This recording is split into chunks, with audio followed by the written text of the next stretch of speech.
Police आयुक्तालय Thane Ashutosh डुबरे sir इथे उपस्थित झालेले आहेत. इथे जोरदार टाळ्या वाजवून त्यांचं स्वागत करूया. तर आपण उभे राहूया सरांच्या स्वागतासाठी.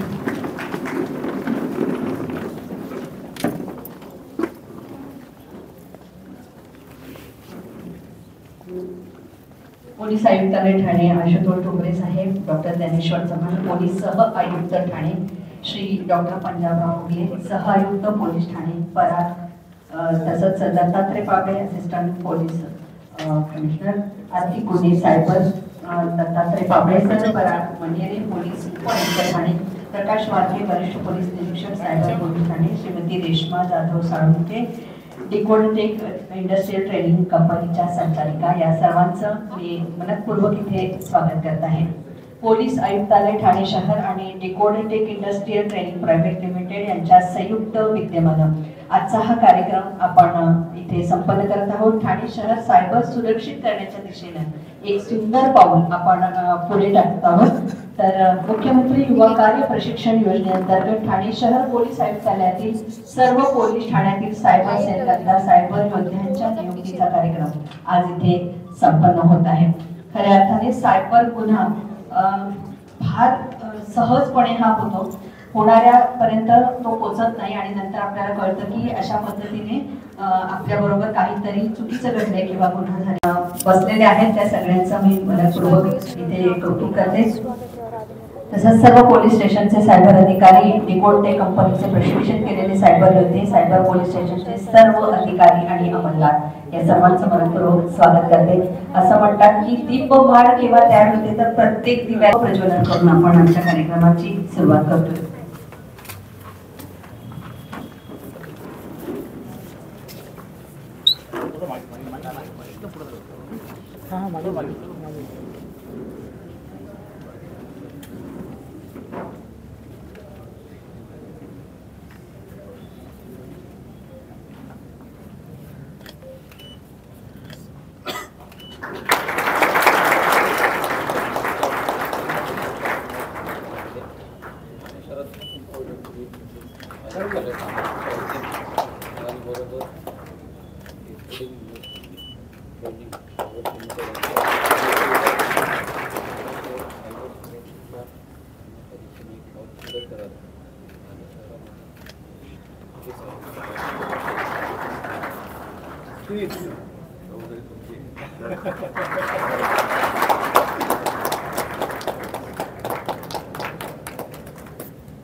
मुळातच असतं, त्यामुळेच खरं तर आपण हा इतका कार्यक्रम इथे चांगल्या पद्धतीने करत आहोत.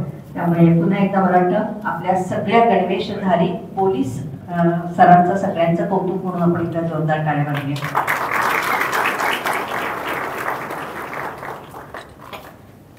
आता आपण मान्यवरांचं इथे स्वागत करणार आहोत. डिकोडटेक इंडस्ट्रियल ट्रेनिंग प्रायव्हेट लिमिटेडच्या आमच्या संचालिका रेश्मा जाधव साळुंके मॅडमना विनंती करते की आपण सर्वांचं इथे मनपूर्वक स्वागत करावं. प्रथम पोलीस आयुक्तालय ठाणे आशुतोष डुबरे साहेबांचं इथे आपण स्वागत करूया.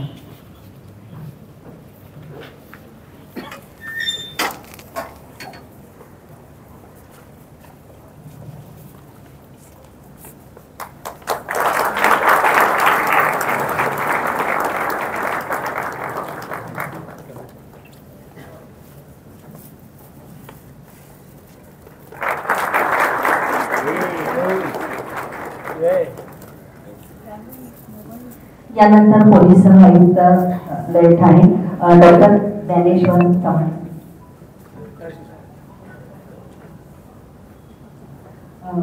सह पोलीस आयुक्तालय ठाणे डॉक्टर पंजाबराव उगले साहेबांचं पण इथे स्वागत करूया.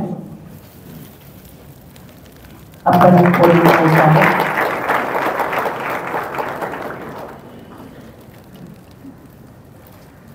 पराग मनेरे पोलीस उपआयुक्त ठाणे,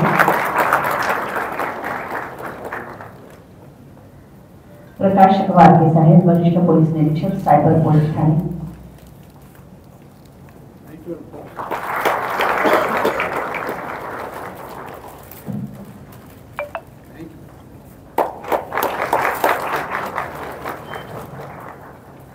मान्यवरांना मी बसून घेण्याची विनंती करते. खरं तर ते आपलेच आहेत, मगापासून ते सांगतायत की कुठल्या पद्धतीचा मान सन्मान मी घेणार नाही, पण मला वाटतं आपण त्यांना देऊया.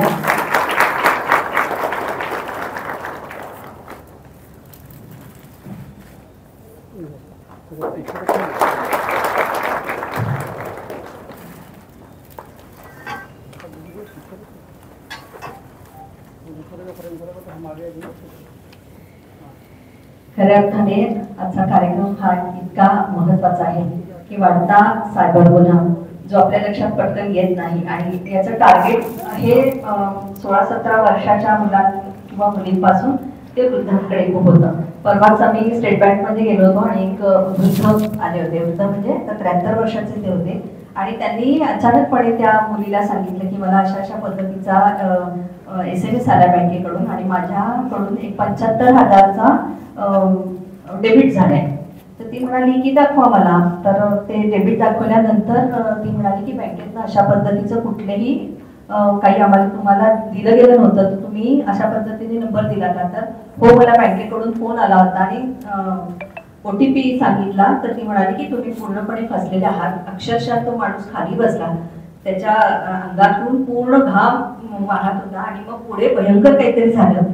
आणि हे सगळं घडतं कधी माहितीये का? हे शुक्रवार संध्याकाळी वगैरे घडतं. पुढे शनिवार रविवार सुट्टी असते, आणि सोमवारी ते आले होते. आणि हे सगळं होणं आणि ते न होऊ दे यासाठी खरं तर आपण प्रचंड पद्धतीने बँका किंवा इतर अनेक वेळाला पोलिसां कंपनीला ही संधी दिल्याबद्दल ठाणे शहर पोलीस आयुक्तालयाचे आभार म्हणून माननीय पोलीस आयुक्त सरांना सन्मानित आपण इथे गौरवूया.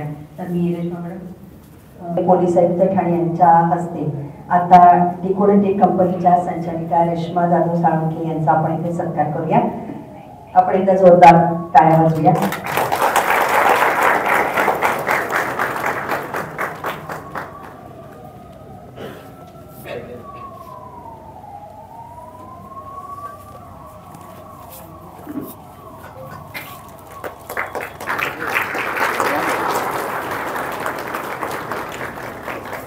मी डिकोडेटेक इंडस्ट्रियल ट्रेनिंग कंपनी विषयी थोडंसं आपल्याला सांगू इच्छिते.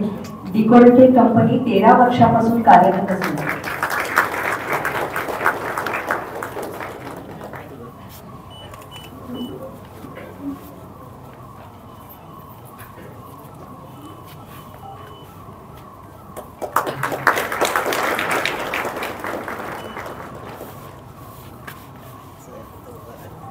डिकोडेटेक इंडस्ट्रियल ट्रेनिंग कंपनी ही 13 वर्षापासून कार्यरत असून विद्यार्थ्यांना विविध कॉम्प्युटर कोर्सेस आणि युनिव्हर्सिटीसाठी प्रमाणपत्र कोर्सेस, सायबर सिक्युरिटीचं प्रशिक्षण देते.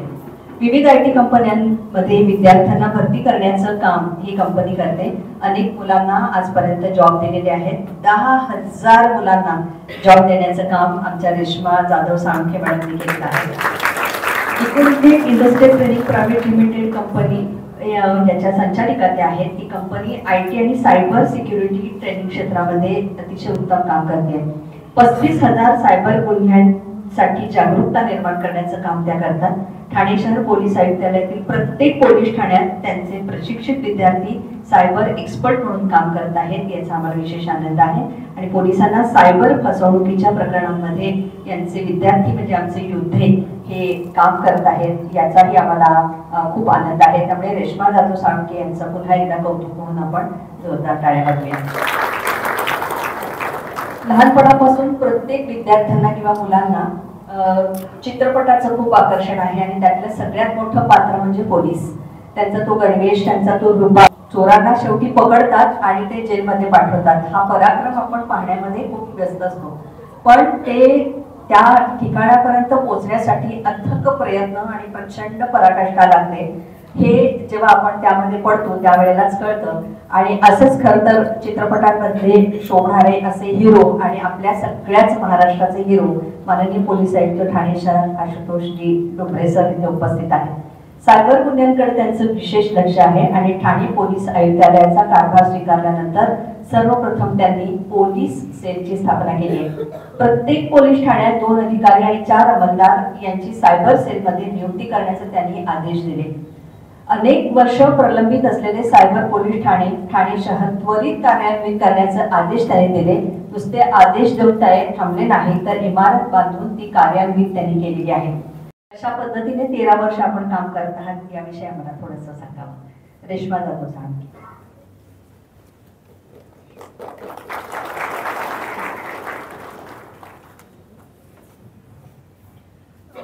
नमस्कार।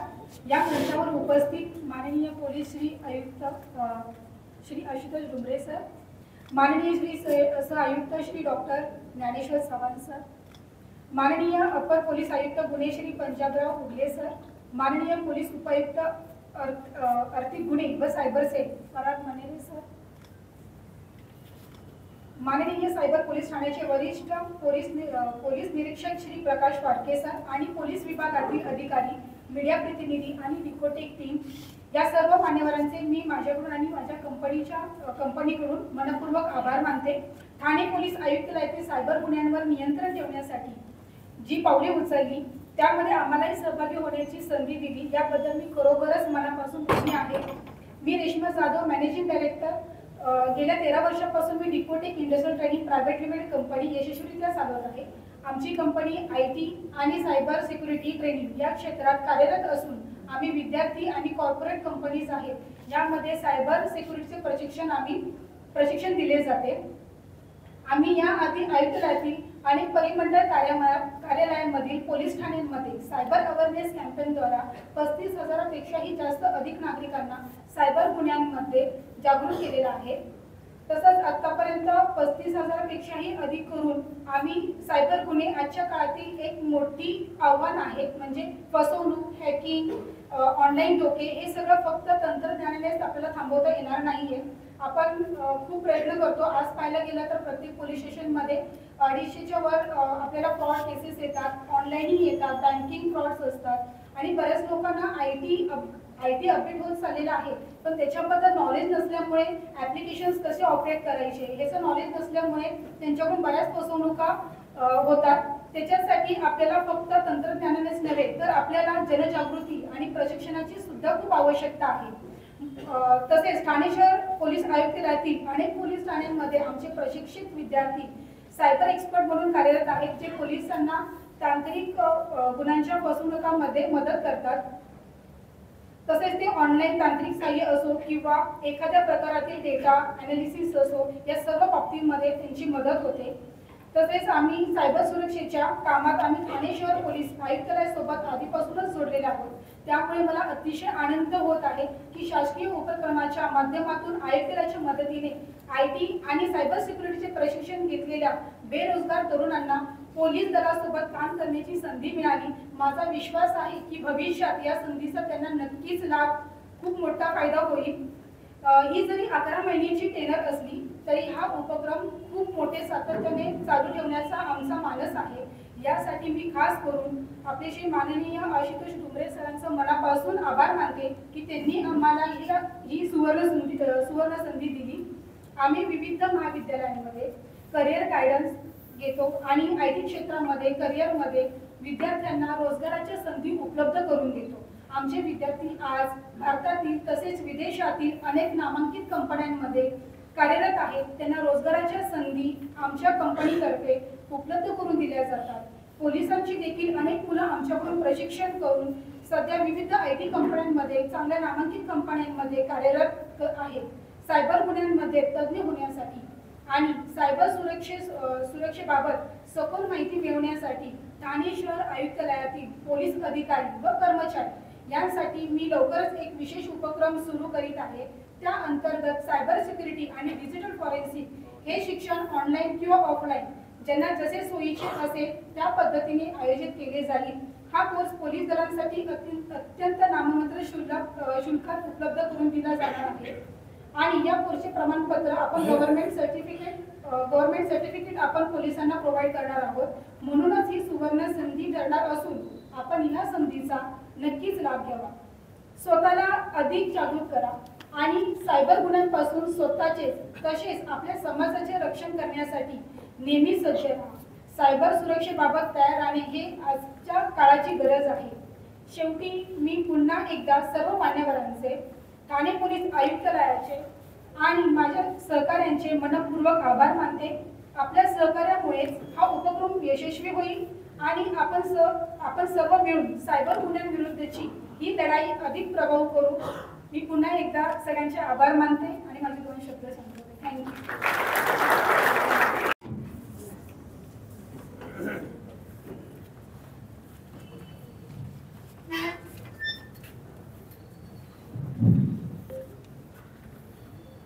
आजच्या या सायबर योद्धा वितरणाच्या कार्यक्रमाला वितरण होणे योग्य नाही, कारण ते काय असं वितरण करण्याची गोष्ट नाही. सायबर योद्धे तो त्यांच्या प्रशिक्षणाच्या नंतर त्यांना पोलीस स्टेशनला देण्याच्या या कार्यक्रमासाठी उपस्थित माझे सहकारी डॉक्टर पंजाबराव हुगले, DCP श्री पराग मणेरे, सायबर पोलीस स्टेशनचे इंचार्ज श्री प्रकाश वारके आणि सर्वात महत्त्वाचं म्हणजे डिकोटेक कंपनीच्या रेश्मा साळुंखे मॅडम, या इथे उपस्थित पोलीस मित्र श्री विश्वनाथ दुवलकर, सर्व पत्रकार बंधू-भगिनी आणि त्यानंतर उपस्थित असलेले सर्व पोलीस अधिकारी आणि सायबर योद्धा मित्रांनो. सायबरची आव्हानं खूप वाढत आहेत आणि ती फक्त महाराष्ट्रामध्ये ठाण्यामध्ये वाढतात असं नाही, पूर्ण देशामध्ये आणि जगामध्ये सायबर गुन्ह्यांचं प्रमाण हे खूप मोठ्या प्रमाणामध्ये वाढत चाललेलं आहे. आपण भारताचा जर विचार केला, गेल्या वर्षभरामध्ये भारतामध्ये सुमारे 22,560च्या आसपास सायबर गुन्हे नोंद केले गेले. त्याच्यापैकी 9,000च्या आसपासचे गुन्हे महाराष्ट्रामध्ये, जवळजवळ 35% गुन्हे महाराष्ट्रामध्ये नोंदले गेले आणि ठाणे आयुक्तालयामध्ये देखील 719 सायबर गुन्हे नोंदले गेले. त्याच्यापैकी महत्त्वाचं म्हणजे digital arrest, task fraud, share market fraud वगैरे या टाईपचे फ्रॉड्स होते आणि बाकी छोट्या मोठ्या इतर ज्या जुन्या आपल्या पद्धती आहेत तर या पद्धतीचे गुन्हे देखील आपल्याकडे मोठ्या प्रमाणामध्ये नोंदले गेले. आणि आयुक्तालयाचा जर विचार केला आपण, जवळजवळ 165 कोटींची संपत्ती या फ्रॉड्समध्ये ही फ्रॉडस्टर्सनी लुटली. ही शारीरिक अर्थान नाही, परंतु सायबर अर्थाने त्यांनी ती लुटली आणि इतक्या लोकांना विक्टीम व्हायला लागली. आणि यानंतरचा येणारा जो काळ आहे तो देखील सायबर चॅलेंजेसचाच काळ असणार आहे. म्हणजे आपण जर विचार केला तर एक जमाना असा होता की ज्या काळामध्ये चाकू लावून किंवा बंदूक लावून पैसे घेतले जायचे. नंतरचा येणारा जो काळ आहे पुढचा हा काळ हा सायबर तुमच्या आर्थिक गुन्ह्यांचा होता. ते आर्थिक फ्रॉड करायचे आणि त्यानंतर त्यातून लोकांना लुटायचं किंवा त्यांचे पैसे काढायचे. आणि आता जो सध्याचा काळ अजूनही किंवा कॉम्प्युटर चाललेलेच आहे, पण सध्याचा जो काळ आहे तो सध्याचा काळ आणि यानंतर येणारा पुढचा काळ हा काळ हा नक्कीच सायबर गुन्ह्यांचा असणार आहे. पण या काळामध्ये आतापर्यंत माझ्याकडं फिगर्स अवेलेबल नाही, परंतु दरवर्षी ज्या प्रमाणामध्ये सायबर फ्रॉड्स होत आहेत संपूर्ण जगामध्ये जी अमाऊंट जाते ती अमाऊंट ही अनेक पटीने दरवर्षी वाढते. म्हणजे माझ्या माहितीप्रमाणे बँकांनी सुमारे $1 बिलियन इतकी गंगाकडे ठेवून दिलेली आहे. तर सायबर फ्रॉडबद्दल व्यक्ती जर आले तर त्यांना परत देण्यासाठी $1 बिलियन फार मोठी अमाऊंट आहे. त्यामुळे ही चॅलेंजेस यानंतरच्या काळात देखील वाढणार आहे. गुन्हा घडतो हा एका देशामध्ये, गुन्हा घडून आणणारा असतो हा गरजेचा असतो दुसऱ्या देशामध्ये आणि सर्व्हर असतो हा तिसऱ्या देशामध्ये. त्यामुळे ज्या पारंपरिक पद्धतीने आपण गुन्ह्याकडे पाहतो, पूर्वी कसं असायचं की पिक पॉकेट असेल, कुठल्या एरियामध्ये पिक पॉकेटिंग झालं पोलिसांना कल्पना असायची की बाबा या एरियामधला हा याने पिक पॉकेटिंग केलेलं असेल, जायचं त्याला उचलायचं, इंटरव्हेट करायचं, गुन्हा उघडकीला यायचा. परंतु सायबर गुन्ह्यांमध्ये हा प्रकार राहिलेला नाही. आपला आतापर्यंत आपण ठाण्यामधला जर अनुभव पाहिला तर आपल्याकडे जे काही गुन्हे उघडकीला आले त्याच्यामध्ये जे ऑपरेट करणारे लोक आहेत, ज्या लोकांनी सायबर फ्रॉड केलेली आहे किंवा सायबर गुन्हे केलेले आहेत, तर हे अगदी राजस्थान, हरियाणा, दिल्ली, बिहार, मध्य प्रदेश, चेन्नई, गोवा देशाच्या वेगवेगळ्या भागामधली लोक आहेत. बरीचशी लोक ही फॉरेनर्स देखील असतील, मोठमोठे फ्रॉड झालेले आहेत. त्यांच्यापर्यंत पोहोचणं हा आपल्या कामामधल्या आव्हानांचा फार मोठा भाग आहे. त्यामुळे या सर्व आव्हानांचा जर विचार केला तर अशा वेळी आपल्यासमोर 2 पर्याय असतात की लोकांनी या सर्वमध्ये जागृत होणं अत्यंत आवश्यक आहे.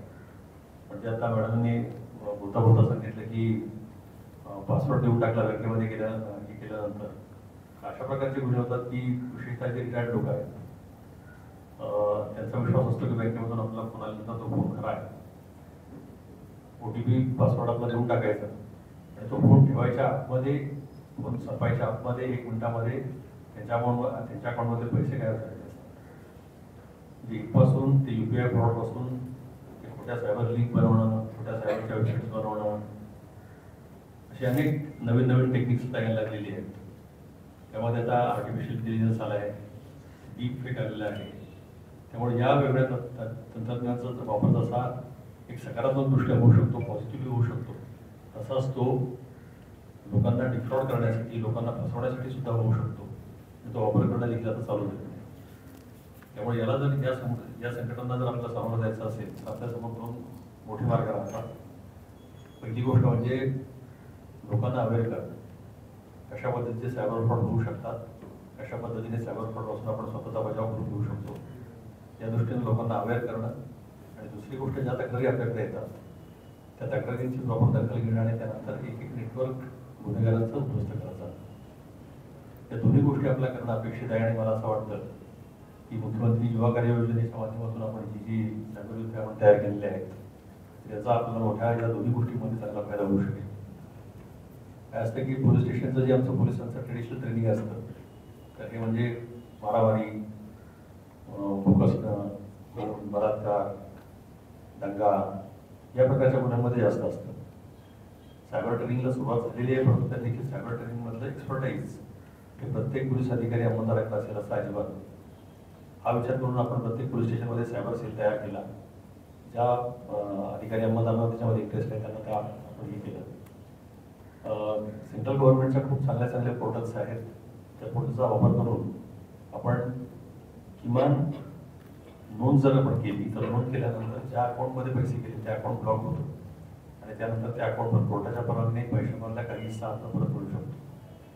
किंवा आपण बँकेला अप्रोच करू शकतो आणि आपल्या जी काय आपल्याला रक्कम दिलेली असेल त्या रक्कमेपैकी काही भाग आपला परत करू शकतो. याचा देखील अवेअरनेस लोकांमध्ये होणं आवश्यक आहे. आणि पोलीस स्टेशनला कोणी आल्यानंतर त्यांना त्या प्रकारची मदत तात्काळ मिळणं आणि जो आपण गोल्डन आवर म्हणतो म्हणजे गुन्हा घडल्यापासून एक पहिल्या तासाभरामध्ये जर आपण बऱ्याचशा गोष्टी जर केल्या तर ही रक्कम पुढे जात नाही. कारण बऱ्याच ठिकाणी बऱ्याच वेळेला असं देखील आपल्या लक्षामध्ये आलेलं आहे की पैसा अकाउंटमध्ये आपल्या अकाउंटमधून निघतो, कुठल्या तरी अकाउंटमध्ये जातो, त्यानंतर त्या अकाउंटमधून तो सरळ क्रिप्टोकरन्सीमध्ये जातो.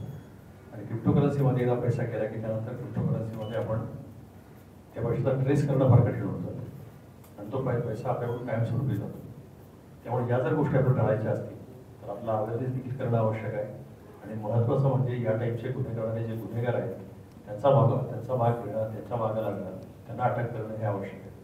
आणि मला असं वाटतं की हे सायबर योद्धे जे आपले आहेत ते आपण मला वाटतं प्रत्येक पोलीस स्टेशनला 2-2 आता सध्या देतो. तर माझी तुमच्या सर्वांकडून ही अपेक्षा असेल की ज्या काही आपल्याकडे पेंडिंग केसेस आहेत, जे काही गुन्हे झाले आहेत त्याच्यामध्ये पोलिसांना टेक्निकल मदत करणं, ती टेक्निकल मदत अवेलेबल करून लवकरात लवकर गुन्हेगारांपर्यंत पोहोचणं हा पहिला भाग असेल. आणि दुसरा भाग हा असेल की सायबर अवेअरनेसच्या कॅम्पेन्स आपण बऱ्याचशा चालवतो. शाळांमध्ये असतील, कॉलेजेसमध्ये असतील, सोसायट्यांमध्ये असतील. तर या अवेअरनेस कॅम्पेनमध्ये देखील लोकांना मार्गदर्शन करणं, कशा पद्धतीने त्यांनी स्वतःचं संरक्षण करावं, सायबर अटॅक्सपासून संरक्षण करावं, सायबर फ्रॉडपासून संरक्षण कसं करावं याबद्दल त्यांना मार्गदर्शन करणं, मदत करणं. आणि मला असं वाटतं की या सायबर युद्धाच्या माध्यमातून सायबर जगतामध्ये असलेलं चांगल्या आणि वाईटामधलं युद्ध हे आपण नक्की ठाणे विद्याच्या चाचणीमध्ये आपल्या जे काय आपलं हे आहे ब्रीफ आहे तेवढ्यामध्ये आपण हे नक्की पूर्ण करू शकू अशी मला खात्री वाटते. मी डिकोटेक कंपनी आणि साळुंखे मॅडम यांचं विशेष अभिनंदन करतो की त्यांनी खूप इनिशिएटिव्ह घेतला, खूप परस्युएशन केलं आणि खूप चांगल्या पद्धतीनं पोलिसांना सपोर्ट केला. सध्या जरी हा प्रोग्राम 11 महिन्याचा असेल तरी देखील आपण यामध्ये पुढे देखील जाऊ शकतो. इतर सायबरचं जे आपण सांगितलं पोलिसांच्या ट्रेनिंगचा भाग आहे तो ट्रेनिंग देखील आपण पोलिसांचं करून घेऊया. आणि ज्या प्रमाणामध्ये सायबर गुन्हेगार जास्त टेक्नॉलॉजी वापरत आहेत आपल्याला देखील अपग्रेड होणं खूप आवश्यक आहे. केवळ आपण काहीतरी एक बेसिक ट्रेनिंग घेतलं आणि त्यानंतर आयुष्यभर किंवा पुढची 10 वर्ष चालेल असं नाही आहे. ही सायबर ट्रेनिंग देखील आपल्याला वेळोवेळी घ्यायला लागणार आहे, स्वतःची स्किल्स आपल्याला अपग्रेड करायला लागणार आहे. आणि येणारी जी काही आपली सगळी आव्हानं आहेत त्या आव्हानांना आपल्याला तोंड द्यायला लागणार आहे. त्यामुळे या सगळ्या गोष्टी आपण करत राहूया. ही एक निरंतर चालणारी लढाई आहे. विक्रम आणि वेताळ ही वेताळाने आपला हट्ट सोडला नाही आणि तो झाडा जो लटकू लागला विक्रमाने आपला अड्डा सोडला आणि जमाच्या दिशेने चालवला. हे आपल्याला सायबरसाठी नेहमी करत राहायला लागणार आहे आणि हे आपण करत राहूया. मला असं वाटतं की सायबर योद्धे या कामामध्ये आपल्याला खूप मोठ्या प्रमाणामध्ये चांगल्या प्रकारे मदत करू शकतील. त्यामुळे आपल्या सर्वांना मी आपल्या कामासाठी शुभेच्छा देतो. मॅडम साळुंखे यांचे पुन्हा एकदा आभार मानतो. आमचे सायबरचे सिनियर पी आय मार्के यांनी खूप त्याच्यामध्ये इंटरेस्ट घेतला, त्यामुळे त्यांचे देखील मी आभार मानतो. आणि आपल्या सर्वांनी इथं उपस्थित दाखवली याबद्दल आपल्या सर्वांचे आभार. जय हिंद, जय महाराष्ट्र. इसमें दो बातें हैं. पहली बात यह है कि साइबर अवेयरनेस जरूरी है. लोगों के बीच में जाना, जैसे हम लोग वैसे भी हमारी साइबर टीम है, वो टीम भी जाती है, स्कूल्स में जाती है, कॉलेजेस में जाती है, अवेयरनेस करती है, सोसाइटीज़ में हम लोग जाते हैं और उसके बाद में अवेयरनेस करते हैं. इसी के साथ साथ ये साइबर जो टीम हमारी रहेगी वो साइबर टीम, साइबर योद्धा जो है वो साइबर योद्धा अवेयरनेस के काम में भी हमें मदद करेंगे. और दूसरी बात, जो लोग कंप्लेंट लेके पुलिस स्टेशन में आते हैं उनको भी मदद करेंगे. उनके साथ में जो जिस तरह का साइबर फ्रॉड हुआ है उस साइबर फ्रॉड का ये करके मतलब उसकी तफ्तीश करके इन्वेस्टिगेशन पूरा करके उसके बाद में वो साइबर नेटवर्क तक पहुंचना है. इन दोनों चीज़ों के लिए ये साइबर योद्धाओं की मदद आपले चालू असतात, वर्षभर चालू असतात. आपण शाळा कॉलेजेसमध्ये जातो. प्रत्येक शाळा कॉलेज कमीत कमी वर्षातून 2दा कव्हर व्हावं, किमान 2 वेळेला, हा आपला प्रयत्न असतो. सर, इसमें टोटल कितने योद्धा हैं और हर पुलिस स्टेशन के लिए कितने योद्धा दिए गए हैं? हर पुलिस स्टेशन के लिए 2, इस तरह से टोटल 72 योद्धा है. सर, इनको ट्रेनिंग दी गई और कितनी इनके मेरे ख्याल से डिकोटेक कंपनी ने इनको ट्रेन किया है. महाराष्ट्र गवर्नमेंट की एक स्कीम है, मुख्यमंत्री युवा Karya Kushal Yojana, chief minister's skill development programme. उसके तहत गवर्नमेंट अप्रेंटिसशिप देती है. वो उससे ये लोग ट्रेन हो जाते हैं और उनका अप्रेंटिसशिप हमारे पास अभी चालू हो जाएगा. तो ये ट्रेनिंग गवर्नमेंट का ही है. गवर्नमेंट का ट्रेनिंग लेके ही ये लोग आए हुए हैं और इनकी मदद हम साइबर क्राइम रोकने के लिए करेंगे. सर, जैसा कि देखा जाता है कि पुलिस से 2 कदम आगे रहते हैं साइबर ठग जो रहते हैं, उनका ग्रुप चलता है, उसको लेकर कैसे? जैसा मैंने कहा था कि वो विक्रम और बेताल की कहानी है, ये चलती रहेगी. हमेशा ये अच्छे और बुरे के बीच में जो लड़ाई रहती है वो हमेशा रहती है. हमारी कोशिश ये रहेगी कि हम उनके पीछे ना रहे, हम उनके साथ साथ रहिए, उनसे आगे बढ़े. और जहाँ तक हो सके काफ़ी कॉन्सेप्ट्स है कि जिससे हम लोग साइबर क्राइम को अवॉइड कर सकेंगे या साइबर क्राइम मॉनिटर कर सकेंगे. लेकिन पहली प्राथमिकता ये है हमारी कि जो हमारे पास कंप्लेंट आएगा वो कंप्लेंट का समाधान होना चाहिए. उसने जो हमारे पास में कंप्लेंट दिया है उसकी जड़ तक पहुँच के वो नेटवर्क खत्म हो जाना चाहिए. दूसरी बात है अवेयरनेस की, कि इंडिविजुअल लेवल पे फैमिली लेवल पे कोई विक्टिम ना बने, इसके लिए अवेयरनेस होना, ये दूसरी बात है. काफ़ी चीज़ें जो अलग अलग लेवल पे की जा रही है, जैसे महाराष्ट्र स्टेट गवर्नमेंट का साइबर अवेयरनेस का साइबर का एक बहुत बड़ा प्रोजेक्ट चल रहा है, जिसके अच्छे नतीजे भी आ रहे हैं. अलग अलग इंस्टीट्यूशंस गवर्नमेंट रन इसको डील कर रही है. सेंट्रल गवर्नमेंट ने काफ़ी अच्छे पोर्टल्स बनाए हुए हैं जिसमें हम लोग कोई भी अपना कंप्लेंट दे सकता है. तो अलग अलग लेवल पे, right from commissionerate level to national level, international level, कोशिशें जारी है और उसका जितना हमारा पार्ट है उतना पार्ट हम अभी कर रहे हैं. इस ठगी का शिकार ज्यादा करके सीनियर सिटीजन होते हैं, उनके लिए क्या कुछ? इसीलिए मैंने बोला ना कि अवेयर होना, किस तरह से ठगे जा सकते हैं, इसके बारे में अवेयरनेस बहुत ज़रूरी है. शराफत में बहुत सी चीज़ें आदमी शेयर कर देता है. ये शराफत एक चीज़ रहती है और दूसरी चीज़ बहुत बार मालूमात नहीं रहती है. हम लोग कोई साइबर एक्सपर्ट्स नहीं है या इंटरनेट यूज़ करने में हमारा कोई एक्सपर्टाइज है नहीं, तो बहुत से फेक लिंक्स भी आ जाते हैं, फेक वेबसाइट आ जाती है जो दिखने में बिल्कुल ओरिजिनल वेबसाइट जैसी दिखती है. तो उसके बारे में अवेयरनेस होना ज़रूरी है. तो ये अवेयरनेस करना भी अपना काम है, जिससे लोगों को ठगा जाता है. इट इज़ अ चैलेंज और यही चैलेंज को फेस करने के लिए ये अपनी प्राथमिकता है कि साइबर योद्धा हमारे बने. इसलिए इनको योद्धा का नाम दिया है कि ये युद्ध है और युद्ध के लिए हमें तैयार होना है. सर, कई बार जो ठगी करते हैं उनका जो ग्रुप रहता है, गिरोह रहता है, वो पुलिस की भी वर्दी पहन के या पुलिस का नाम लेकर के भी इस तरीके की ठगी करते हैं. स्पेशली डिजिटल अरेस्ट में इसका काफ़ी इस्तेमाल होता है कि पुलिस का नाम, पुलिस की वर्दी और पुलिस का पीछे बैकग्राउंड में पुलिस का कोई बोर्ड और ये दिखा के, और जबकि लोग डर जाते हैं ये सब देख के, पुलिस की वर्दी देख के या पुलिस का नाम या पुलिस का डेजिग्नेशन सुन के डर जाते हैं. ये एक बड़ा ऑपरेंडी है, लेकिन इसके बारे में भी अवेयर होना है. अपने यहाँ ऐसी भी एक केस हुई है कि 36 दिन तक एक ओल्ड कपल को डिजिटल अरेस्ट में रखा गया था. 36 दिन जबकि ये कपल के बच्चे बाहर देश में सेटल हुए हैं। उनसे बात करने के लिए भी और उनसे बोलने के लिए भी ये लोग डरते थे। तो जो मैंने कहा सोशल इंजीनियरिंग की बात है कि किस तरह से डर बना के रखे और किस तरह से उनको दबा के रखे, इसी के बारे में अवेयरनेस करना है और इसी के बारे में इन लोगों को ढूंढना है, ये सब हमें करना है। सर, जो लोग उनकी बातें नहीं मानते हैं या जो उनके झांसे में नहीं आते हैं, उनके साथ में जो ये बदतमीजी से ये बातें वगैरह करते हैं या उनको बार बार दूसरे नंबर से कॉलिंग या धमकी वगैरह दी जाती है, उसके लिए क्या कुछ? इसलिए कि ऐसे अगर कुछ होती है, ऐसा कुछ हादसा होता है, वाकया होता है, तो उसके बारे में पहले पुलिस को इत्तला कर देना चाहिए। पुलिस के पास में एक बार कंप्लेंट आ गई तो उसके बाद में उसके ऊपर कार्रवाई की जाएगी।